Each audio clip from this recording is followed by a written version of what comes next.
Kevin De Bruyne n'a pas mâché ses mots lors de la conférence de presse précédant le match entre la Belgique et Israël ce jeudi.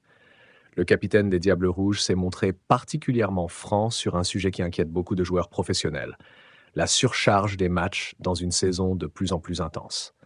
Pour lui, la FIFA et l'UEFA ne sont plus guidés que par une seule et unique chose: l'argent. Imaginez un peu. Kevin De Bruyne, euh, l'un des joueurs les plus respectés au monde, star de Manchester City, est sur le point de disputer une nouvelle saison qui s'annonce encore plus dense. Il s'inquiète déjà de l'impact sur sa santé et celle de ses coéquipiers, mais il n'est pas seul dans cette réflexion. Le véritable problème apparaîtra après la Coupe du monde des clubs, déclare-t-il. Et il a de bonnes raisons de le penser. Entre la finale de cette compétition et le début de la Premier League, les joueurs n'auront que 3 petites semaines pour se reposer et se préparer. 3 semaines. Cela veut dire vacances, récupération physique, reprise des entraînements, tout ça dans un laps de temps incroyablement court. De Bruyne, en capitaine aguerri, pose la question qui dérange. Comment va-t-on préparer une saison avec 80 matchs à jouer? Cette année, il pense que ça peut encore passer, mais dès la prochaine, cela pourrait devenir un vrai cauchemar. Ce cri d'alarme lancé par De Bruyne, ce n'est pas la première fois qu'on l'entend. D'autres joueurs et associations se sont déjà mobilisés, mais les instances dirigeantes semblent sourdes aux appels.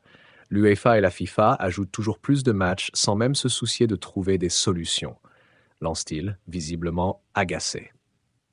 Ce qui compte vraiment pour eux, l'argent, rien d'autre.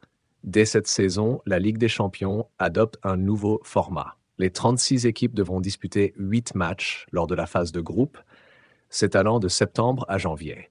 Cela rajoute encore plus de pression sur les équipes et les joueurs qui sont déjà à bout de souffle. Et ce n'est pas tout.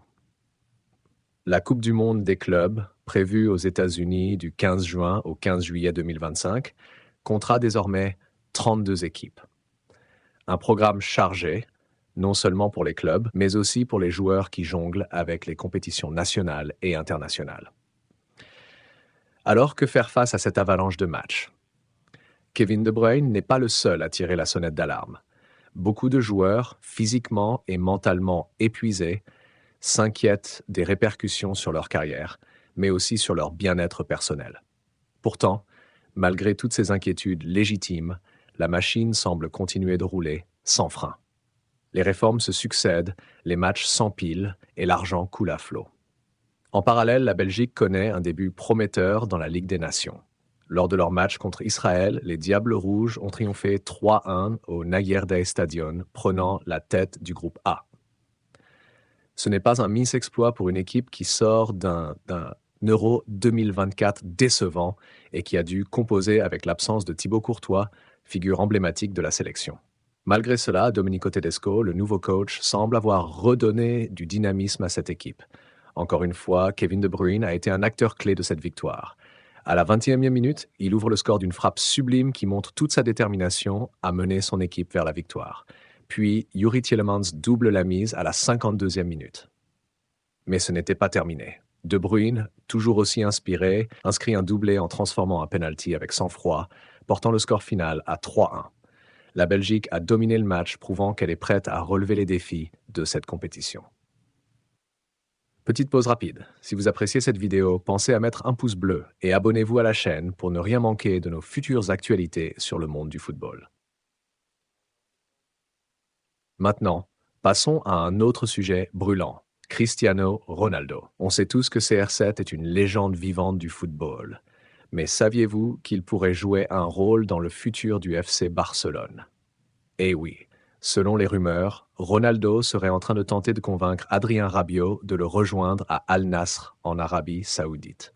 C'est un coup de théâtre inattendu, mais le marché des transferts, c'est souvent une question de relations. Rabiot, sans club depuis la fin de son contrat avec la Juventus, serait une cible de choix pour plusieurs grands clubs européens, dont Manchester United et l'AC Milan. Toutefois, les Blaugrana sont également dans la course pour s'attacher ses services, bien que ses prétentions salariales puissent être un frein. Il demande environ 10 millions d'euros nets par saison, un chiffre astronomique qui pourrait peser lourd dans la balance, surtout tout pour un Barça en difficulté financière. Et ce n'est pas tout. Ronaldo, qui cherche à renforcer son équipe à Al Nassr, est personnellement intervenu pour convaincre Rabiot de le rejoindre. Il veut fortifier son équipe après une saison où Al Nassr a subi plusieurs revers contre Al Hilal.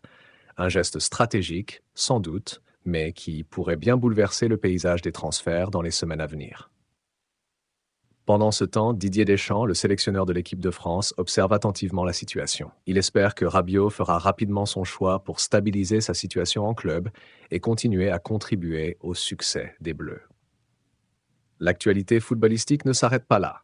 Une autre star du football mondial fait parler de lui, Paul Pogba. Le 11 septembre 2023, une nouvelle choquante est tombée. L'agence antidopage italienne a révélé que Pogba avait été contrôlé positif à la DHEA, une substance interdite. Pour Pogba, qui a déjà traversé des moments difficiles entre blessures et affaires personnelles, cette nouvelle est un coup dur. Souvenez-vous, Pogba était au sommet de sa carrière après la Coupe du Monde 2018. Mais depuis, rien ne semble aller dans son sens. De retour à la Juventus en 2022, après un passage compliqué à Manchester United, Pogba espérait relancer sa carrière. Pourtant, les blessures et les scandales l'ont poursuivi. En mars 2022, il a même été victime d'une tentative d'extorsion impliquant son propre frère, Mathias Pogba. Une situation dramatique qui a secoué toute sa carrière. Et aujourd'hui, c'est un autre coup dur. Le test antidopage a révélé des traces de testostérone d'origine non endogène, une substance interdite par les règlements. La Juventus a immédiatement suspendu Pogba provisoirement et le joueur risque gros. Une suspension de 4 ans a finalement été prononcée par le tribunal national antidopage en décembre, mettant sa carrière en suspens. Pour Pogba, c'est une véritable descente aux enfers. Son contrat avec la Juventus est désormais incertain. Le club pourrait même décider de le résilier. Depuis, Pogba s'entraîne seul, partageant des vidéos de ses séances sur ses réseaux sociaux. Malgré tout, le joueur reste déterminé à revenir sur le devant de la scène. Pogba n'est pas fini, a-t-il affirmé dans une récente interview. J'ai une envie incroyable de revenir.